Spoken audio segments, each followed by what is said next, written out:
আসসালামু আলাইকুম, আমি আলহাজ খলিলুর রহমান। নিউ ইয়র্ক ব্রাঞ্চের থেকে ব্রাঞ্চের একটা কন্ডোমিনিয়াম ভিতরে পার্কের থেকে ছবিটা তুলছি। দেখেন আজকে 14 ফেব্রুয়ারি, তারপরও কত বড় পুরা পার্ক বড়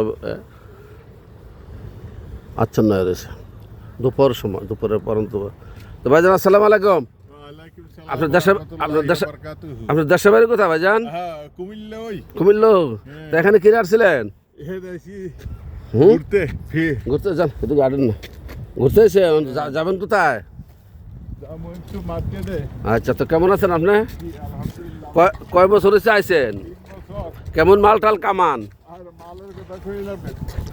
আপনারা তো কোন এখন বললে মালের অভাব নাই, এখন আবার কোন কই লাভ নাই। বুঝলাম না আপনার এই কাহিনী। আমেরিকা আইসেন, ভালো কথা কইবেন না তো। এই হলো ভাই এই শীতের দিনের এখানের সিনারি। এটা একটা বড় পার্ক কন্ডোমিনিয়াম প্রজেক্টের ভিতরে। এই পার্ক এখন বর্তমানে বড় আচ্ছন্ন আছে, তো বসার জায়গা পরিষ্কার করে রাখছে মোটামুটি। এই হলো আমেরিকার অবস্থা এই শীতে, প্রচুর ঠান্ডা। এই ঠান্ডার মধ্যে ডিউটি করতেছে মানুষ। চাকরি ভালো থাকবেন, দোয়া করে সবাই ভালো থাকেন। আমরা পুলিশ ডিউটি করতেছি, আশা করি আপনারা ভালো আছেন, ভালো থাকবেন। দেশের জন্য দোয়া করি, আল্লাহ জানে বাংলাদেশকে শান্তি এবং সুশৃঙ্খল করে দেয়। আল্লাহ হাফেজ।